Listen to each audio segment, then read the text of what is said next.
Hello YouTube, it is Toy Adventures here again with another figure review. And as you can tell by the title, guys, today is not my usual Jurassic World. Even though I do have Jurassic World stuff to review, I got a huge toy haul today. But I thought I would do something a little bit different because this is technically the newest thing I've got today and the most hard to find. So today we're going to take a look at my first venture, at least reviewing wise. I have gotten a few of them. My first reviewing venture into G.I. Joe, the classified line. So, or I guess classified series. So for those of you that don't know, I collect G.I. Joe, not really collect, but I do buy G.I. Joe 3 3/4 inch, like the classic G.I. Joe figures. Well, I guess you can't say classic because the classic ones are 12 inch tall, but you know what I mean. Like the classic, you know, everyone knows American Hero size. So, anyway.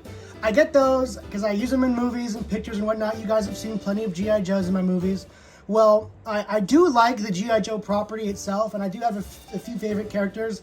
And on top of that list of favorite characters is Sergeant Stalker. So I wasn't into this line initially when I first saw the few figures that they released because they looked like Fortnite figures. They just weren't that, they didn't look like G.I. Joes at all. They didn't come with real weaponry. They didn't come with familiar weaponry. They didn't look like familiar characters. They looked like brand new characters with old characters' names slapped on it.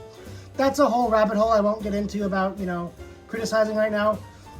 What they did do is they really tightened up the designs on these newer figures. The newer classified series releases look a lot like they should. Classic with a little bit of modern flair added to them. And that's exactly what they did for Sergeant Stalker. So as soon as I saw this guy get announced, I knew two things in my head. One, I need this. It's my favorite Joe, and he looks amazing. Two, I don't know how I'm gonna find this. The distribution is horrible, or I'm gonna have to pay extra prices at, you know, collector stores that have these guys. They get them early and they upcharge on them. Those are the two thoughts in my head. But that's not how it went down. I actually found this at Walmart in the wild, and I only had to pay $21 for it. So I'm more than happy. As you can see, some of the tape in here looks a little gross. I did already have this thing opened earlier today. I was already taking pictures with it while filming. By the way, yes, I did film our next toy movie that will be coming out either Friday or Saturday. I don't know. I filmed it a little late because it was Halloween, obviously, and I had to party, so you know how it is. Anyway, back to the figure.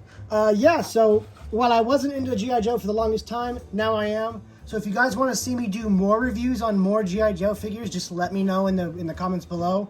Specifically classified, whether if you guys want me to review a specific 3 3/4 inch, I might hunt it down and review it for you guys. But you know, I'm trying to, you know, branch out, not just do dinosaurs, even though I love dinosaurs to death and they will always be my bread and butter. I do want to branch out a little bit, so we're doing this today. And for the next reviews, after the Jurassic Park dinosaur reviews, because I do have raptors and other stuff to review, we're going to do some Star Wars. I know a lot of you guys have been asking for Star Wars toy movies, and those are actually going to be a thing sooner or later. I've been really getting deep into the Black Series line, and I'm excited to make something with them. So those of you who are really big into Star Wars, which I know is a lot of you, I will be making Star Wars movies and doing Star Wars reviews coming up. Reviews will be within a few days, movies, I don't know when, but they will be happening eventually. So, and just so you guys know, it's going to be during the original trilogy era, kind of Mandalorian, Kenobi, that era, not really the prequels, or this definitely not the sequels. So, anyway, all those announcements out of the way, let's get back on to Stalker. So, I'm not super used to reviewing 6-inch figures, not that I haven't done before, I certainly have, but I'm just not exactly used to it. So let's take a look at the box. This is a standard front for the G.I. Joe classified series. For the standard line, there's, you know, like the Cobra Island ones and all that stuff. But this is just your standard wave. You have a really nice image, like drawn image of Stalker right here in kind of his classic American hero look. I always loved Stalker's design. He always looks so cool to me. Take a look at the side. You have another drawing of him right here. Although this one looks a little bit more like his 30th anniversary figure where he had the dreads and everything. That's another, I love that design for Stalker too. I would have accepted that if he had dreads as well. That's another really favorite version of Stalker, was the 30th anniversary version. And here on the back, you just have a really nice mural with all your G.I. Joes. You got Storm Shadow, you got Snake Eyes, Lady J, their terrible looking Duke that they definitely need to re-release.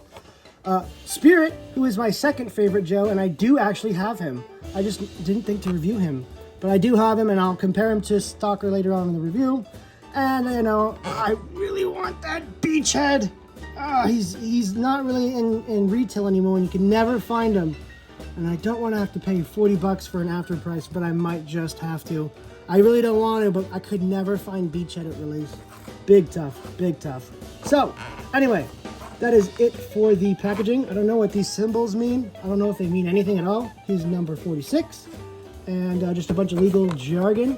And let's get this guy opened up. All right, and here we have everything out of the box. Obviously, here's Stalker. We'll go over him in just a moment after we get done with his accessories. And this figure is special in the fact that it's one of those figures that comes with a ton of accessories, but also can hold all of the accessories on the figure at once. So let's go over his kit before we go over the actual figure, and then we'll put everything on because I want to go over articulation first. So of course he comes with this big old shemagh, and while it looks pretty cool, it does kind of get in the way, but we'll get to that in a moment. As for the sculpt itself, it looks really, really nice with all these little detailed rolls and ruffles in there, and these little tassels going along all the outside. Very nice, very cool looking. No real paint on it other than just like its base color. That's fine. Usually shemaghs are really pretty and have like really nice ornate designs on them, but sometimes I guess they could just be like kind of like this too. But definitely cool to get a nice little neck attachment or a neck accessory. Then you have this nice little gun, rifle slash weapon kind of holster. This plugs onto his back. It has a section for the submachine gun and the submachine gun's ammunition. He comes with, of course, a knife. He comes with his beret.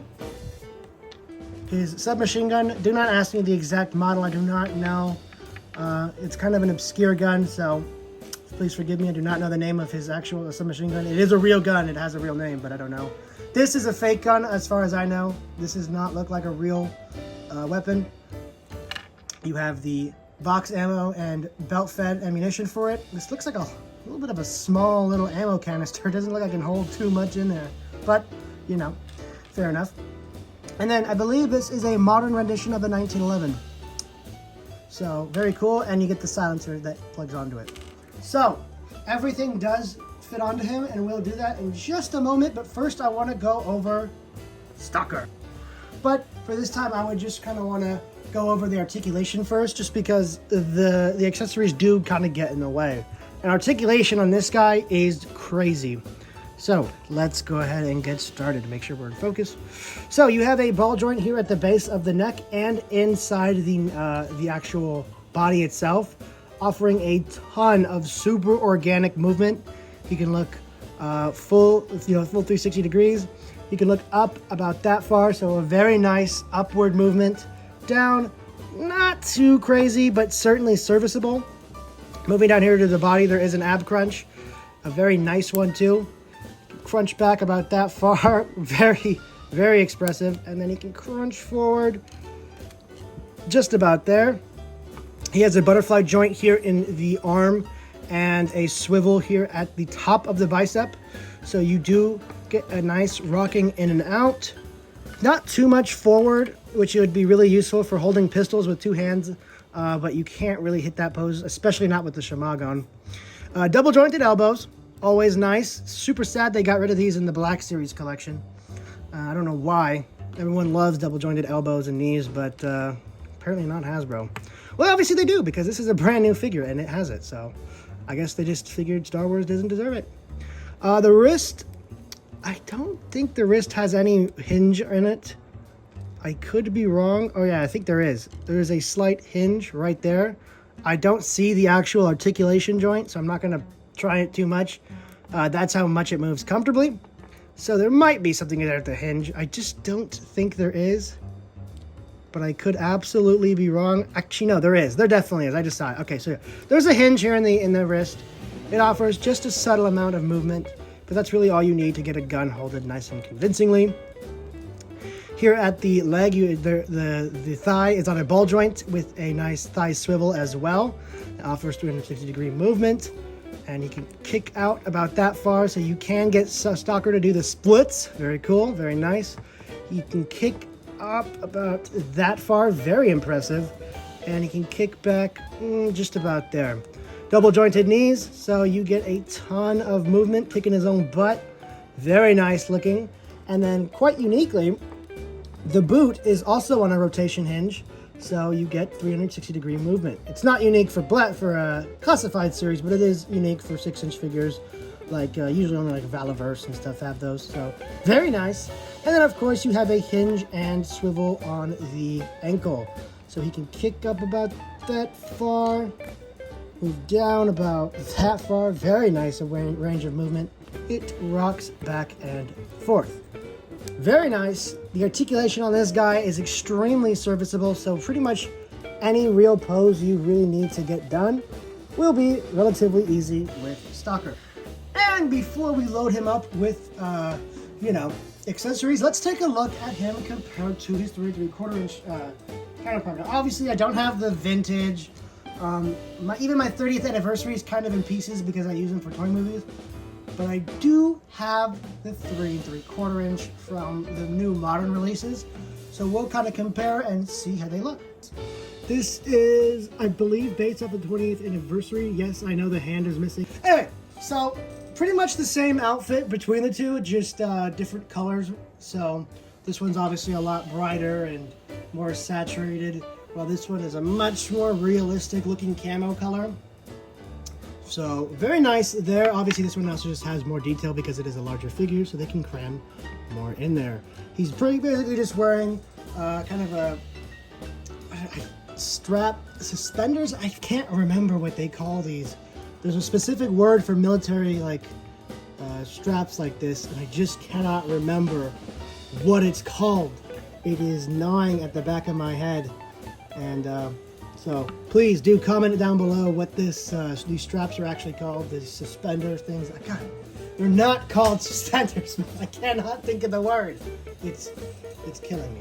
Anyway, that aside, then he has just some military pants down here, boots. Pretty standard military outfit, but still it looks very nice and like roguish, especially the sweater up here. I've always really liked Stalker's base outfit. It always looks really cool to me. Very militaristic and simple. So, to get his accessories all going, first what you're going to want to do is take the submachine gun and just slide it into his holster. It fits in there beautifully. You take the mag, and really any direction you want to put it, it will fit right in there. You don't want to push too hard because you might break the mag and it'll be a pain in the butt to pull out. Set that aside for now. Take his knife. Just put it down there in the sheath. Make sure it's facing the right way or it'll be kind of tough. The pistol obviously goes right here in its holster. Fits in there really nice. Unfortunately, the magazine does not come out on the pistol. Has a little extendo mag right there. The silencer you're going to want to put in this way. There's like a couple of notches right here that you could just barely see. You want to make sure it's this way up with the notches up, and then you just slip it and it slides right in there. Nice halfway point is just all you need. And then for this gun, you want to make sure you have a deeper indentation right there, because there is one on the other side. It'll fit in the way it's supposed to, and it won't fit in the way it's not supposed to. So see, I tried to put it on wrong right there. Like I said, it'll fit the way it needs to. So there's his machine gun with the belt in there. And then for the Shamag, what you're going to want to do is just push it on down over the head. Now, yeah, you could pull the head off. That's really complicated and not needed, but you can if you need to. And then you just plop that beret on him real nice, and you plug this into the back. Now, beware, this is a little loose on the back, but you can just plug it right in there. See, it's already trying to fall out of spot. And you just put his gun in his hand. And finagle that. I don't need to put it in too much of a crazy pose for you guys to understand. You do gonna have to mess with the hands to get the gun in there, especially for this big submachine gun, or this big machine gun.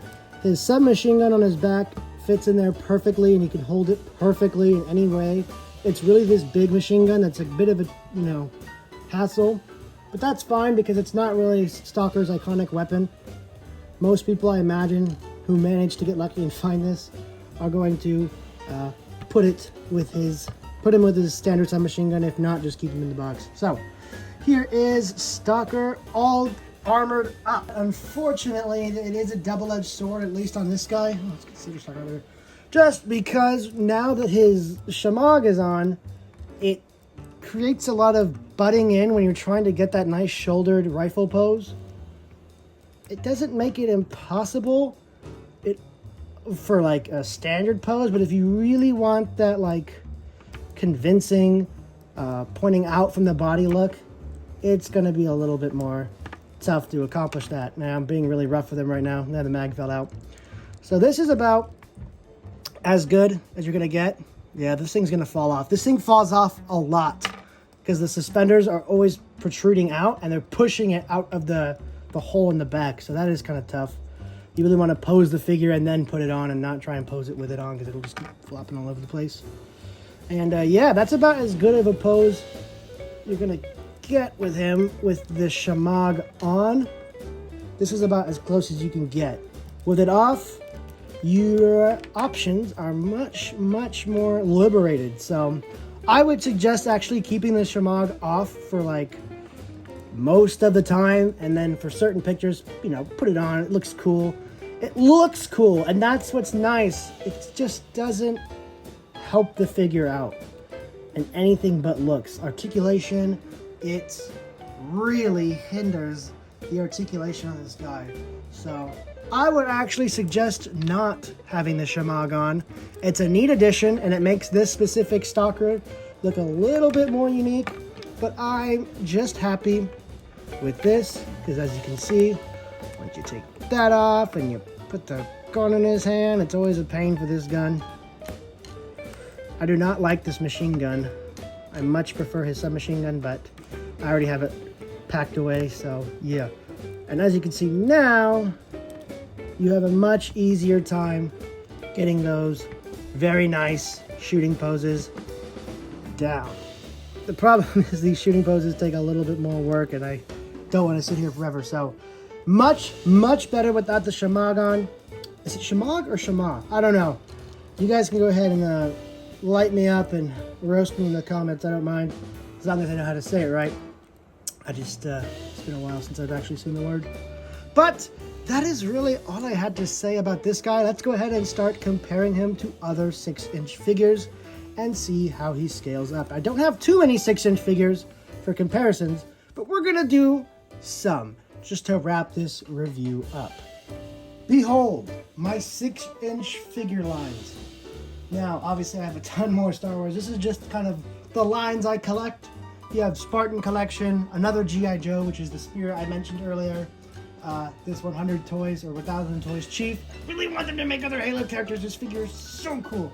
And of course, a Black Series Stormtrooper, just for the general Black Series representation. So here's how he scales in with a few other 6-inch lines, at least the ones I'm interested in, that being Halo, other G.I. Joe, and Star Wars.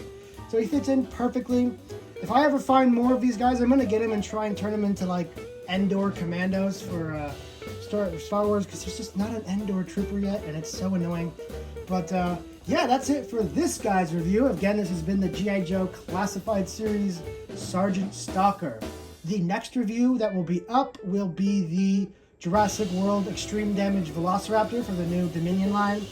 And yeah, that'll be coming out tomorrow. This time I mean it. No more slacking on these reviews, okay guys? I know I've been promising reviews and then I never do them. That's over now. We're going to get all these reviews out, and yeah, so stay tuned. There's going to be some Halo, there's going to be some Star Wars, and there's going to be, of course, Jurassic Park. So, I know you guys are excited for that. Thank you guys so much for watching. Now, I have a ton of editing to do, and a ton of reviews to do, so I'll catch you guys later. This has been Toy Adventures, signing out. Peace, and yo Joe.